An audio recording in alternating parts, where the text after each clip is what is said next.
Hi guys, and welcome back to the channel. So today we're going to be hitting up the driving range. I'm going to be working on driver technique. Okay, so there's a few drills that I'm going to go through today which I'll take you along to show.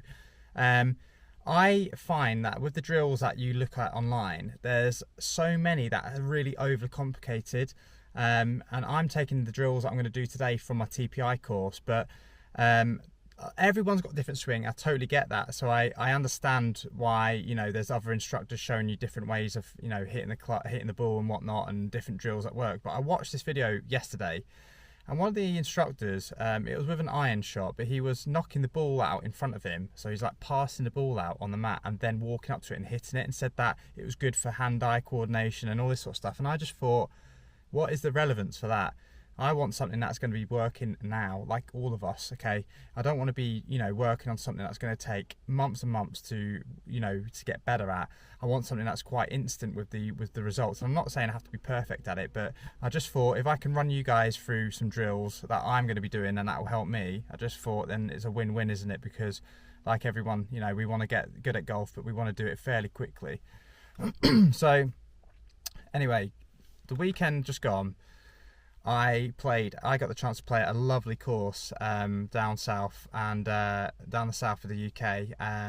It was called Brocken Hall, I believe, and at the Melbourne Club, and honestly it was stunning. The course was absolutely amazing. You know, the whole place was just very luxurious and very posh, but like I said, I got the opportunity to play it, and I was a little bit disappointed with my performance. And the issue was I hit the ball off the tee into out of bounds areas, or into, you know, bunkers, or hitting trees and stuff like that. And I just felt like, even though I enjoyed myself, I just felt really disappointed, because I know I can play good shots, and I just didn't have a good round. And I know we all have that, but I really want to work on just getting my driver to have like a stock shot, as everyone, you know, tries to do, but also just be a bit more accurate and be like a safety you know, shot, rather than just a hit and hope and see where it lands up. But I know I can drive a long drive, but I think sometimes I get that in my head too much, and that's what I work on, just trying to bury it down there. You know, say if it's a 300 odd, you know, par 4, and I'll just get the driver and I'll go, right, I'm going to whack it down there and just hope that I've only got like a 50-yard chip in. And it's really silly. So what I want to do is start looking at my course management, but number one, looking at like actually using the driver properly.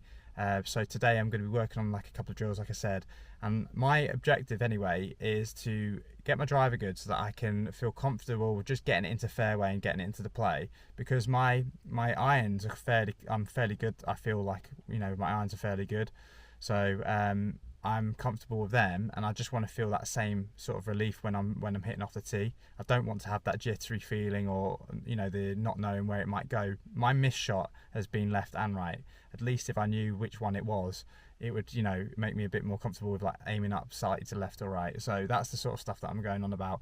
And then in this week I'm going to be looking at sort of dividing up, you know, like you would in the gym, my workout. So I'm going to be doing one for putting, one for chipping, and again one for the driver, and I'm trying to get around on at least 9 holes this week as well. So I'm going to take you along with me, but today is all about the driver. So hopefully some of these drills help you, and the tips that I'm going to give. But, you know, I'm not an absolute expert, so everything that I'm doing, you know, I'm still making mistakes. I'm just taking you guys along with the journey with me to show you how I'm improving, and if you can pick up any nuggets out of it, great. So I look forward to doing this video, and I hope you find it interesting, like I said, and helpful.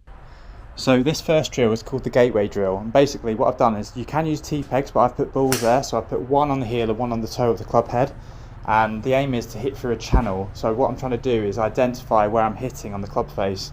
Ideally, obviously, we want to be getting centre strikes, so this is just a really good one to get a reference point of.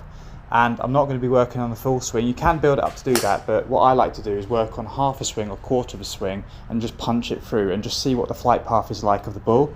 And hopefully if it's straight, you know you're hitting it well.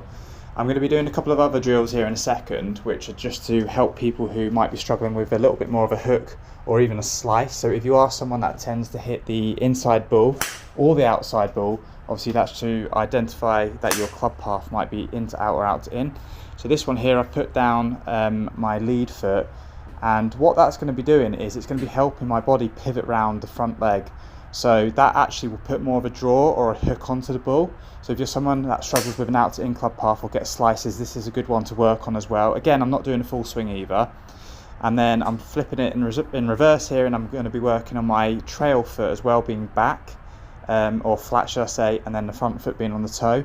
And again, hitting the ball through. I am taking a little bit of a bigger swing on these ones, but this one actually levels out my shoulders. I'm someone that hooks the ball or someone that draws the ball, so this is quite a nice one for me to introduce a little bit more weight onto the back foot and balance out my shot. So I'm actually hitting these ones fairly straight.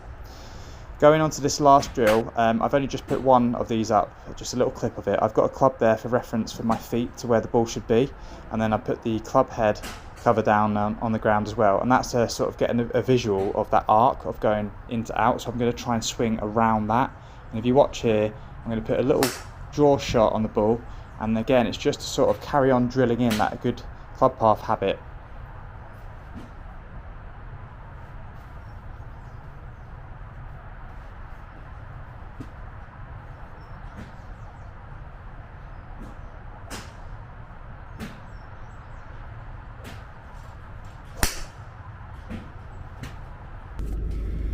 I am absolutely dripping from that.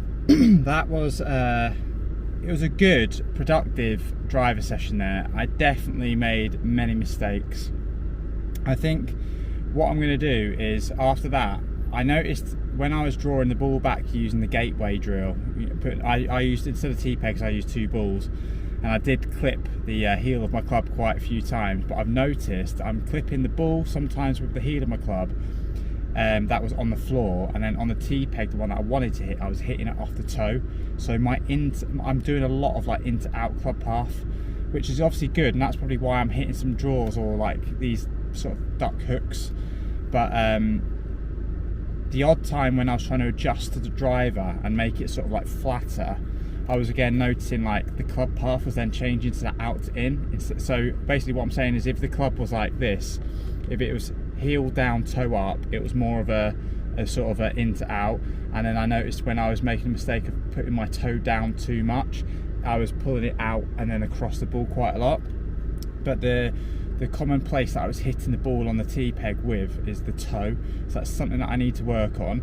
Maybe it's some alignment, maybe it's a grip, could be everything, could be a swing as well. But when I was doing the gateway drill anyway, I was working on the first take, like little bit of the take back of the swing and then coming through, and I was hitting the ball like pretty much every time through the middle of the club face doing that.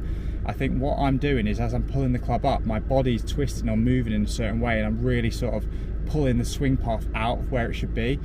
When I played on the weekend, one guy that I was playing with, who's really good, he said to me that I was swinging my body too quickly for the club. And I don't know, like, obviously, you know, he's a much better player than me, but I don't know if I fully agree with that, because sometimes I've hit the ball so well by getting my body through and then the club. But I guess what he's saying is I might have been turning my body with the club too much, too quickly. So at the end there, what I did is a little drill of just no ball, just hitting the T-peg and making contact with the T-peg. And I was turning, so what I was doing is I was pulling the club back, pausing at the top, turning my hips, and then letting the club have the lag and come through. And I was trying to build up the speed with it, so I was like pulling back, pausing, turning, swinging. And I find that really has been helpful for the timing as well. But anyway, I hope you found all this useful. I'm obviously going to be putting up some more videos lately. This is just going to be documenting my journey. I'm going to be putting up a little bit of the journey and what my goals are, probably in either this video or the next, just to explain to people why I'm doing what I'm doing, and like my background and what my future goals are. And I hope that it motivates people on the way. You know, I find that the biggest mistake I've ever done with sort of my journey of sports and fitness is I've never documented it. So now's the time to do it. So obviously it's going to be a learning curve for me as well, but I wanted to really try and make some good content for people to get motivated by and believe in themselves as well. And hopefully I can prove to you that I can also make the journey that I'm setting out to do. So hope you enjoyed it again. Keep your eyes peeled for the next video, and I'll see you then.